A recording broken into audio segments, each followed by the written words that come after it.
Hello everyone, this is इकरा नवाज़ और आज हम बात करेंगे कि सीएसएस के स्क्रीनिंग टेस्ट को किस तरह से प्रिपेयर करना है।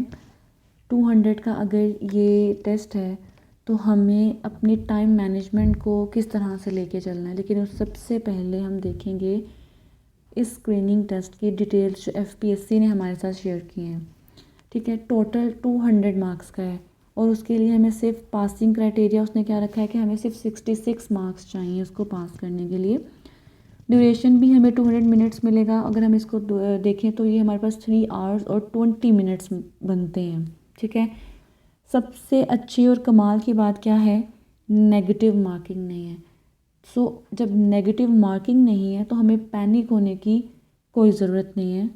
ठीक है, हमें सिर्फ पासिंग मार्क्स चाहिए और सबसे बेहतरीन बात यह है कि इसका हमारे फाइनल रिटर्न रिज़ल्ट के ऊपर कोई असर नहीं होगा। ठीक है, तो ये चीज़ जो है ये आपको रिलैक्स कर देने वाली है कि नेगेटिव मार्किंग नहीं है और इसका हमारे रिटर्न पार्ट के रिज़ल्ट के ऊपर भी कोई फ़र्क नहीं आएगा। अब हम मार्क्स डिवीजन को देखें क्योंकि इसके अकॉर्डिंगली हम स्ट्रैटेजी बनाएंगे कि हमने अपनी टाइम मैनेजमेंट कैसे करनी है। हमारी इस्लामिक स्टडीज़ जो है वो 20 मार्क्स के होंगे। उर्दू का पोर्शन जो है वो 20 मार्क्स का होगा।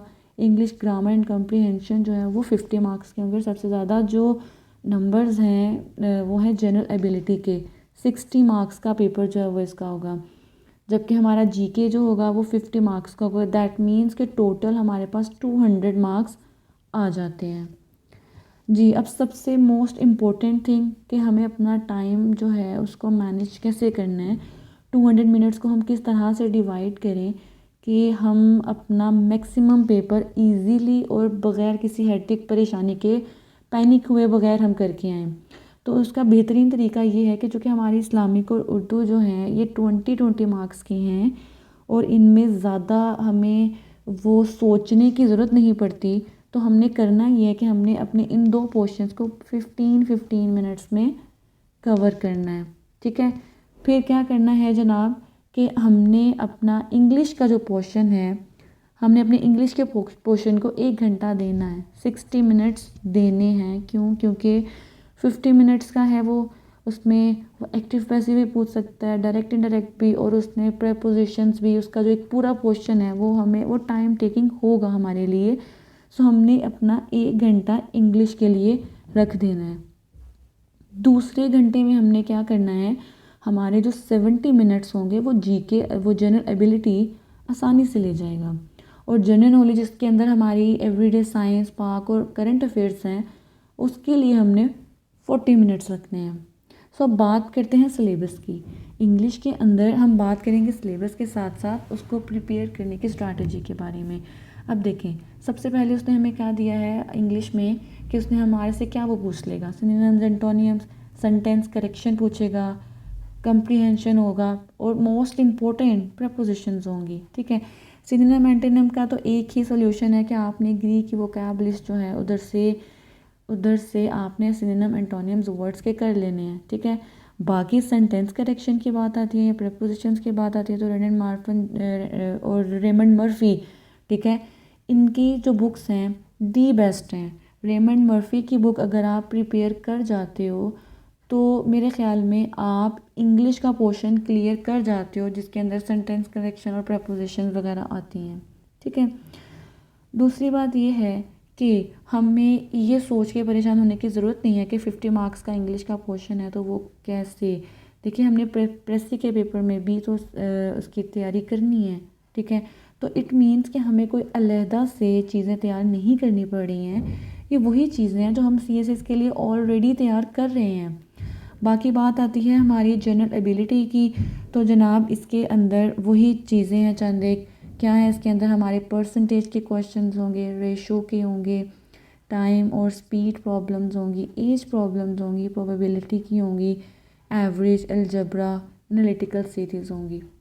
ठीक है, तो अब इसको तैयार कहाँ से करना है, इसको तैयार करने के लिए एक वेबसाइट है इंडियन बिग्स।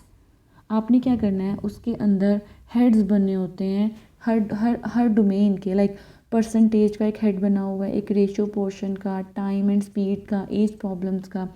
उनके अंदर मिनिमम मैक्सिमम 16 क्वेश्चंस तो होते हैं। वो 16 जो हैं वो डिफरेंट नेचर के होते हैं।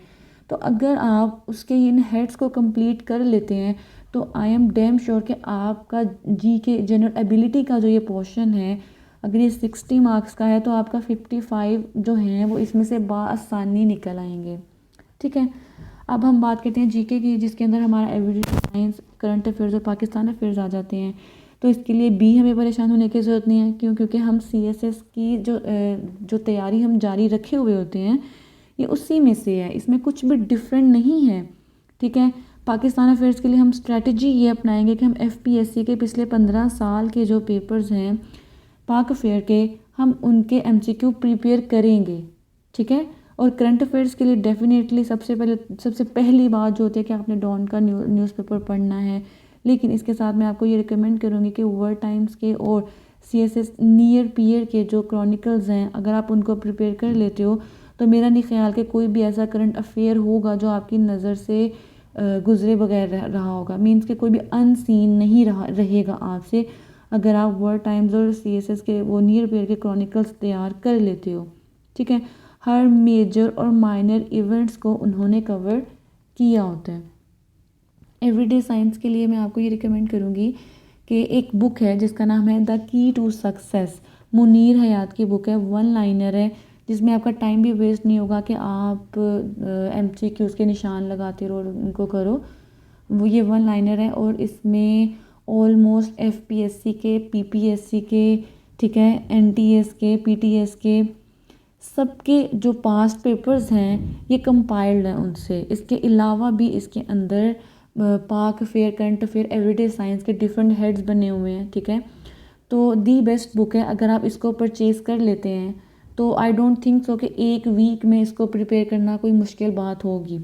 ठीक है, अब बात कर लेते हैं उर्दू की। तो उर्दू के अंदर ग्रामर, यूजेज और ट्रांसलेशन का पोर्शन होगा। तो उसके लिए सिंपली आपने क्या करना है, आपने उर्दू की कलीदे उर्दू या जनरल उर्दू इल्मी की बुक ये आपने परचेज़ कर लेनी है।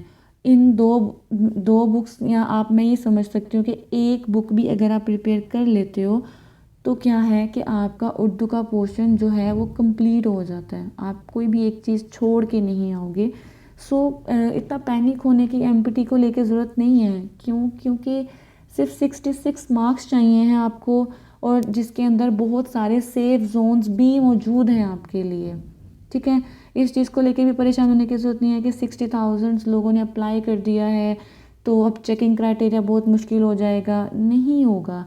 बहुत से नॉन सीरियस लोग जो हैं वो जो अपीयर नहीं होना चाहते हैं, लेकिन वो फर्स्ट टाइम इसका एक्सपीरियंस लेने के लिए वो इसमें अपीयर होंगे।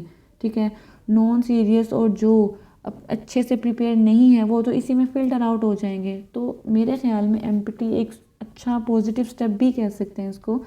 लेकिन अब हम अपनी डिबेट से हटेंगे नहीं, पैनिक होने की ज़रूरत नहीं है। स्ट्रैटेजी बहुत इजी है। आपने सबसे पहले आपने एफपीएससी के 15 साल के पेपर्स अपने सामने रखने हैं। क्यों? क्योंकि एग्जामिनर अपनी इस हैबिट से बाज नहीं आता कि वो कुछ इंपॉर्टेंट क्वेश्चंस को रिपीट ना करे, वो करता है। ठीक है, एफपीएससी अपने 15 साल पेपर्स में से कुछ भी रिपीट नहीं करेगी, पॉसिबल ही नहीं है। ठीक है, तो आपने पहले वो प्रिपेयर करने हैं और उसके बाद दी गई स्ट्रैटेजी और टाइम मैनेजमेंट को यूज़ करते हुए अगर आप इसमें अपीयर होते हो तो इंशाल्लाह आप ज़रूर सक्सेसफुल होंगे। Best of luck for MPT. अल्लाह हाफिज़, और नेक्स्ट वीडियो में हम किसी टॉपिक के साथ मिलेंगे, but don't forget to like and subscribe. अल्लाह हाफिज़।